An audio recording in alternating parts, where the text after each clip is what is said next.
Happy, happy Halloween, Halloween, Halloween. Happy, happy Halloween, Silver Shamrock. Happy, happy Halloween, Halloween, Halloween. Happy, happy Halloween, Silver Shamrock. 7th Street Productions, 31 Days of Halloween.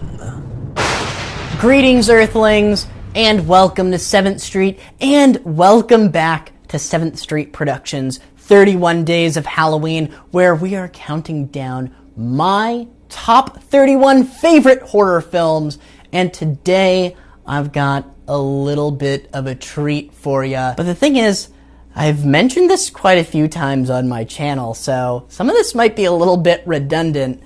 I'm of course talking about the William Castle classic House on Haunted Hill. By far and away my favorite William Castle film, and probably my favorite Vincent Price film. I know that it was number 1 in my top 5 Vincent Price films video, so I'm just gonna go ahead and stick with that. The story here is pretty simple. The plot centers around a millionaire businessman, played by Vincent Price. For his wife's birthday, he decides to invite a bunch of strangers to stay the night in the house on Haunted Hill, and anyone who can survive the night will get a big cash payout once dawn arrives. Things don't go according to plan. The doors end up shutting early, locking everybody inside, and sort of a murder mystery ensues after Vincent Price's wife turns up dead, hung from the ceiling.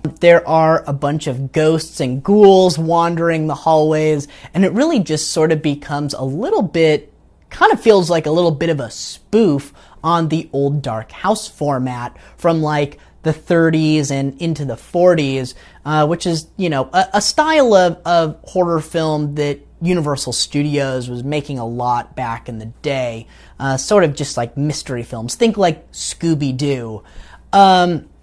Other than that, there's not a ton of plot going on here. It's really just the characters wandering around, stumbling into like, you know, walls that open up into secret passages, and severed heads turning up in people's closets, a mysterious blood stain that drips from the ceiling. This one is just cheesy, but it's that good kind of cheesy, that cheese that's good all the time, any time of the day, any time of the year. The first time I saw this film, I was about 10 years old, and this is back when the Sci-Fi Channel used to play real movies on Saturdays, and at that time I was really into like staying up all night and recording things off of television, and it just so happens that House on Haunted Hill played at around 3 a.m., and I decided to record it and really wasn't expecting much from it, and ended up absolutely loving the movie.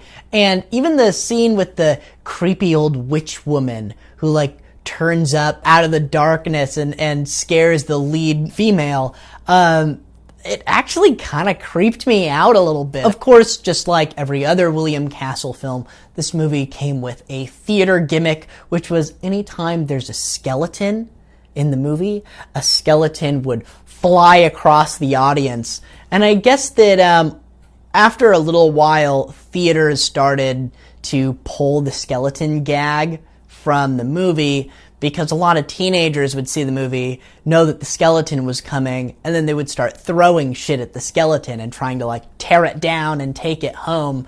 You know, stories like that really make me, you know, kind of wish that I could experience that. That's something that we'll never get to experience, you know, in our lifetime. There's no such thing as like a movie palace and a big event anymore. I know that probably in some major metropolitan cities there are probably theaters that try to reenact that, but it's not the same. There's just something about the movie and the director, of course Vincent Price, who is just a god. He really is my favorite actor of all time. I plan on naming my firstborn son Vincent.